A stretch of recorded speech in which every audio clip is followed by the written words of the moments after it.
It's pretty late on Halloween night. It's right around 11 something p.m. Let's see, 11:08. And the trick or treating and whatever else people have going on is most likely over at this point. And interestingly enough, I just played a song accidentally on my laptop that I haven't listened to in probably, I don't know, 5, 6 years because it was the song for myself and Twin Flame number one 10 years ago when that connection was alive and hopping and very much in my everyday reality in terms of having to see and interact with Twin Flame number one at work, at our workplace in the Fenway. Brand new, spectacular, sparkling work facility, huge building, hundreds of people working there. And it was very exciting. And this particular song was kind of at the forefront of that interaction and connection throughout the winter months of 2015 into 2016. Well, now all of a sudden, Twin Flame number one is back. That's very strange. I'm not sure why. Um, hmm, Weird. Okay, he shows up at Halloween. I mean, he's still very much in the Boston area. He actually helped me get my second to last job a little over a year ago. He was instrumental in hiring me for the position that I had at this time 1 year ago. He denied that opportunity a year later, this past August, and for reasons that just had me scratching my head and wondering what was going on with him. Um, but whatever. I mean, you have no reason to judge what people's decisions are, and it could have had nothing to do with me. It could have had everything to do with what his ideas were of what he wanted for that position, which clearly were not myself. And I confirmed with the corporate employment for that company that there were no issues with my employment and my performance was fine. And so there were no red flags in terms of them not being able to hire me again. I didn't do anything wrong during that job last year. I actually, according to their corporate HR, did well. There was no issue. So what Twin Flame number one decided a few months ago, I'm not sure, could have been personal, political, maybe he was drunk, who knows, whatever. Not my problem. But now he's back on Halloween. Like, really? Stop sending me messages, dude. And no, this is not imaginary. This is actually a physical person who I had to speak with physically for over a year, almost every day. Um, at least several times per week, I had to speak or interact with him. I mean, we didn't sit there and chat and have coffee or anything, but he was always like just a few yards away in the area, like, that kind of thing. Wait a second.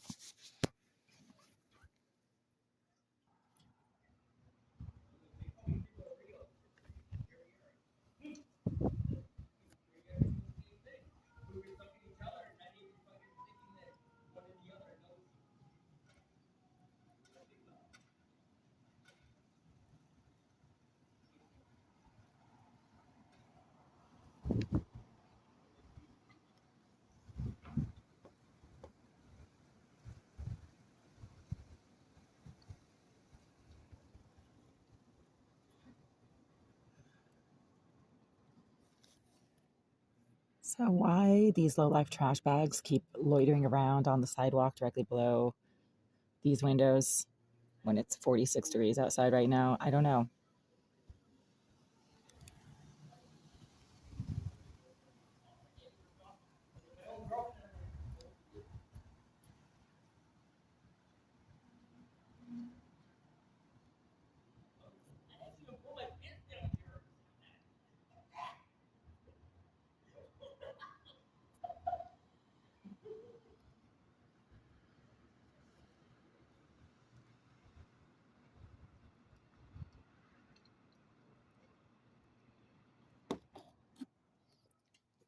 Yeah, it's like 46 degrees outside. It's 11:15 p.m. and those low lifes are loitering directly in front of the sidewalk below these windows across the street.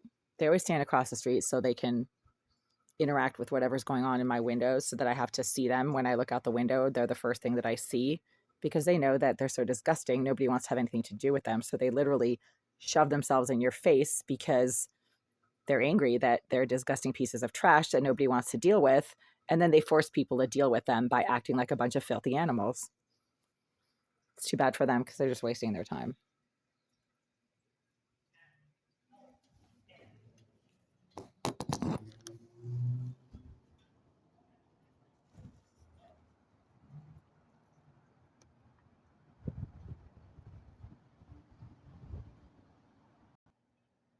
So you can tell everything about a person in the way that they handle rejection. And when they act like psychos because you don't want to be their special friend, well, then you're dealing with a psycho. Psycho is a clinical term short for psychopath, which is an even more clinical term. It refers to maniacs, sex offenders, homicidal pieces of trash that literally come after people for no reason or very little reason and stalk the shit out of them and won't leave them alone, constantly harass them, constantly get in their face.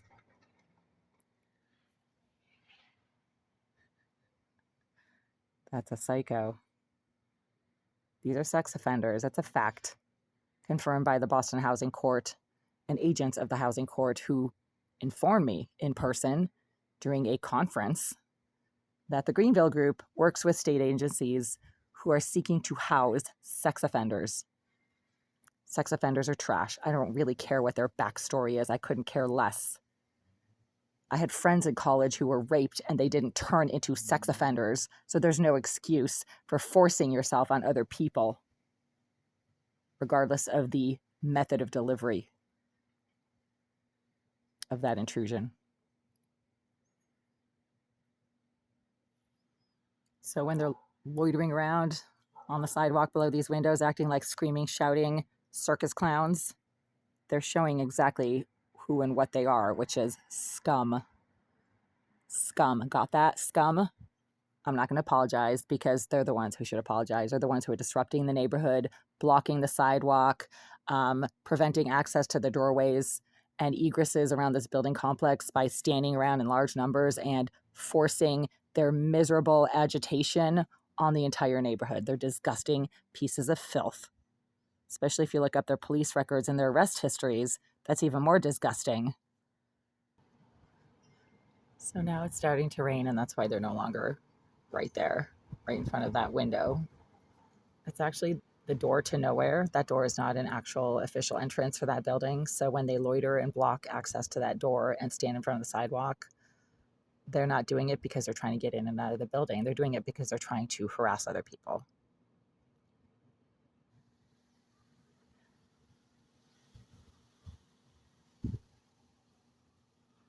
So spooky.